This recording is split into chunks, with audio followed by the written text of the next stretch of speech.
আমরা যখন প্রথম কোনো ওয়েবসাইটে ঢোকার পরে ঠিক এরকম একটা পপ আপ দেখতে পাই। সো আমরা যদি প্লাটিনাম হসপিটালে না যাই, আমরা এদিকে ঢুকি।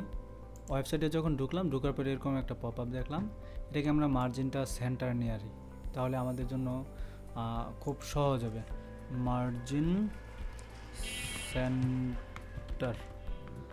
সেন্টার, এটা কি মার্জিন সেন্টারে আসলো? না, মার্জিন আমি 5 দিলাম, নিচে আসছে, তাহলে ইজি হবে। এরকম একটা পপ আপ আসবে, জাস্ট ক্লোজ দিয়ে ক্রস করে দিব।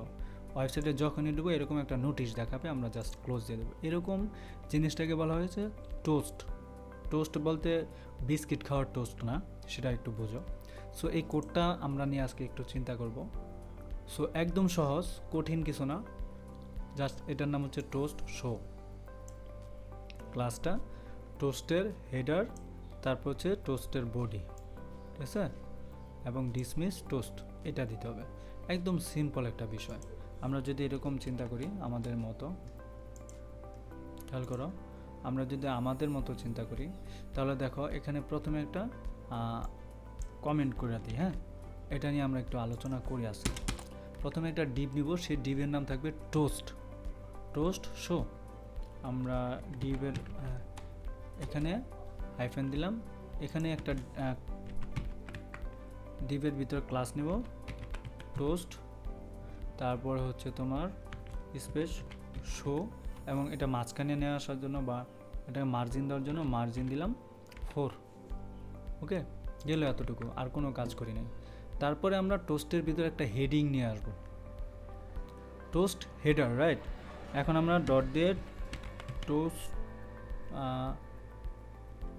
টোস্ট হাইফেন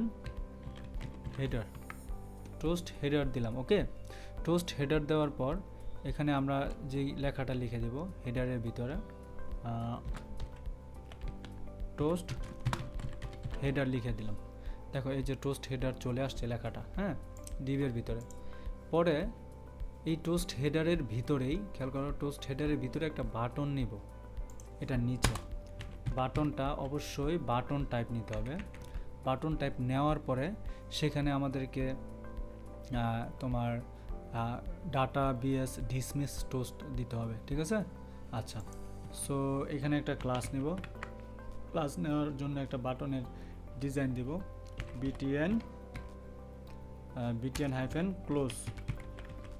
এটা হচ্ছে ক্লোজ টাইপের, যে ক্লোজ দিলে মানে ক্রস চিহ্নটা দেখাবে, ঠিক আছে, ক্রস চিহ্নটা দেখাইছে। দেন এই ক্লাসের বাইরে গিয়ে আমাকে ডাটা হাইফেন বিএস হাইফেন দিতে হবে তোমার টগল, ঠিক আছে, না টগল না, ডিসমিস দিতে হবে। আমি দিতে হবে ডিসমিস দিয়ে এখানে আমরা কি আসলে কাকে ডিসমিস করতে চাচ্ছি, টোস্টকে, তাই না, টোস্ট জাস্ট এই যে দেওয়া, রিলোড দিলাম টোস্ট। এখন এটা তো এতটুকু দিলে হবে না, এটা তো একটা লাগবে, কি বলে, বডি লাগবে, তাই না। তো এই ডিভের ভিতরে এসে হেডারের বাইরে এসে আমাদেরকে আরেকটা ডিভ নিতে হবে, সেটার নাম হচ্ছে টোস্ট বডি। ওকে, টোস্ট বডি। দেন এই বডির ভিতরে লরেম লিখে দিলাম। দেখো এটার ভিতরে এসে আমরা লরেম লিখে দিলাম, ঠিক এরকম চলে আসছে। এখন আমরা যখন ওয়েবসাইটটা রিলোড করব, ঠিক এরকম একটা অপশন আসবে, এখানে একটা টাইটেল থাকবে, টাইটেলের তথ্য থাকবে, বা এখানে অফারের নাম থাকবে, অফারের বিস্তারিত থাকবে, দেন ক্লোজ করে দিবা, এটা আর আসবে না। ঠিক এইভাবেই আমরা একটা টোস্ট তৈরি করতে পারি। অ্যাকচুয়ালি এই টোস্টগুলো কিভাবে তৈরি করা যায় সেটা তো দেখাইলাম। পরের ধাপে আমরা আরও ভালো কিছু নিয়ে আলোচনা করব।